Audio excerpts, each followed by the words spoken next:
மடமடமடன்னு கடிச்சு சாப்பிடலாம். எனக்கு வந்து மென்று மென்று ஒவ்வொரு வாயாக வந்து நாடு சோளமாக சாப்பிட தேவையில்லை. அந்த அளவுக்கு டேஸ்ட் நல்லாயிருக்கும்.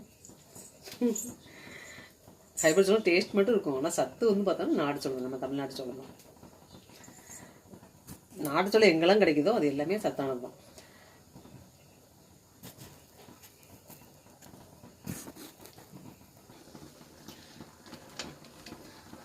இப்போ தான் வேக வச்சுருக்கேன்.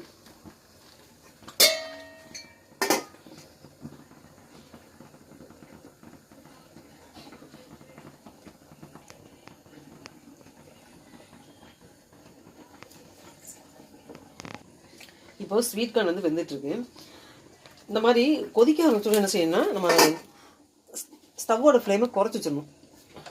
ஏன்னா வந்து அந்த ஹீட்லேயே அது வெந்துடும். நம்ம ஃபுல் ஸ்பீட் வைக்க தேவையில்லை. ஃபஸ்ட் ஸ்டார்டிங் நல்லா கொதிக்க விட்டுட்டு உடனே வந்து ஸ்டவ்வை குறைச்சிடணும். அப்படி அந்த ஆவிலே வந்து வெந்துடும். இட்லியாக இருந்தாலும் சரி, எந்த பொருளாக இருந்தாலும் சரி, ஃபஸ்ட் ஸ்டார்டிங்கில் வந்து அதிகமாக வச்சு அப்புறம் வந்து பாதி இதில் குறைச்சிடணும். இதுதான் வந்து நமக்கு வந்து அந்த ஹீட் வந்து அதுக்குள்ளேயே தான் இருக்கும். ஃப்ளேம் வந்து நம்ம நிறைய வச்சவங்களுக்காண்டி கலகலம் வேகும் அப்படிலாம் கிடையவே கிடையாது. ஒரு லிமிட்டுக்கு அப்புறம் வந்து அது வேகிற அளவு தான் வேகும்.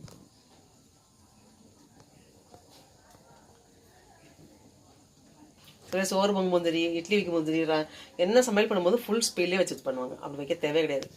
ஸ்டார்டிங்கில் இருந்து அதிகமாக வச்சுட்டு அப்புறம் குறைச்சி வச்சுக்கலாம்.